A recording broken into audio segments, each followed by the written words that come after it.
Chapter 1. Bethlehem. The 2 times my feet struggled to move forward are the most significant and life-changing moments of my life. The first moment when I was 5 years old, listening to the words of Pastor Green give an altar call. In a small church called Mount Zion AME on the north side of Atlanta, I was frozen in place as the opportunity for salvation was being offered. The other moment was the day I proposed to my wife. In both moments, I was entering into a covenant. I was entering into relationships that would forever change the way that I maneuvered through life.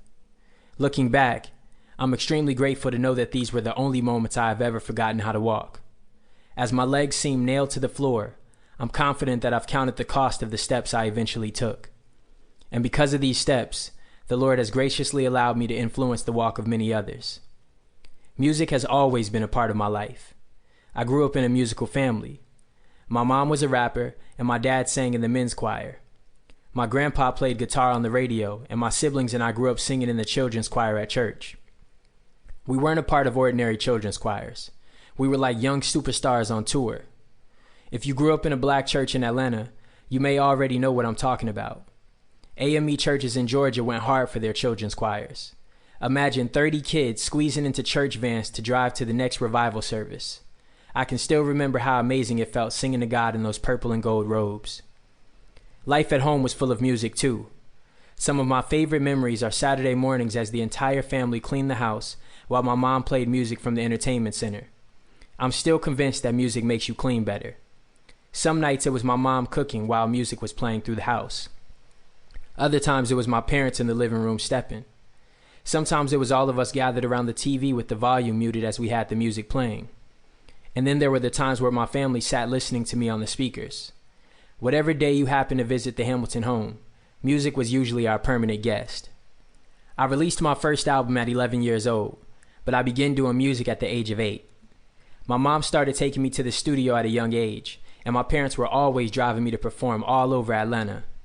It was a beautiful era of listening to V103 announce a new talent competition while we leaned in close to the radio to figure out where I'd be performing next. Atlanta is in the Bible Belt, meaning that it was a city that supported its youth most strongly. No matter what part of town I was in, I always received love from when they learned that I was a gospel rapper. It's just how you were raised being from there. Even if you didn't go to church, you played gospel on Sundays and appreciated seeing people talk about Jesus. This may be the reason why I always felt supported. Nobody ever booed the gospel rapper. They may not sing along, but they always gave respect, and at that time, that was enough for me. Being a child artist, bouncing around from one music showcase to the next, you start to know people and build a network in your city. It was common to see other kid artists and to remember each other's songs so that we could sing along whenever one was on the stage. But even from a young age, I always stood out. In school, I was always a great writer and had won many small poetry competitions. I tended to think deeper than other kids. I loved to read. In 2nd grade, I took an AR test. AR stood for Accelerated Reader, and it tested your reading skills and comprehension. This test revealed that I read on a college level while I was in the 2nd grade. 12th grade, 9th month to be exact. As people learned about my career and frequent performances on the weekend, older kids gravitated toward me. Many teenagers around me aspired to do music on the same level that they saw me doing it. They were inspired that I was an 11-year-old with an album in stores and wished their parents would support their dreams the way mine did. I didn't realize this at the time, but this was the reason teenagers accepted me and allowed me to hang with them and their friends. Many of the older teens from my church would stand in the parking lot freestyling every week. I was the only kid they allowed in the cypher.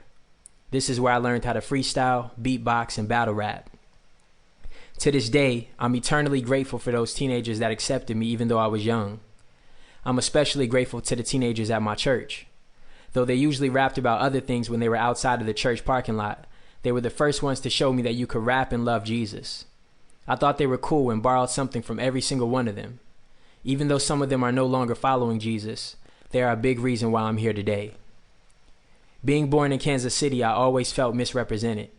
When people heard Kansas, they always thought of farmland. There weren't many famous black people from there, and so a lot of people were left to assume that it was a town full of country white people.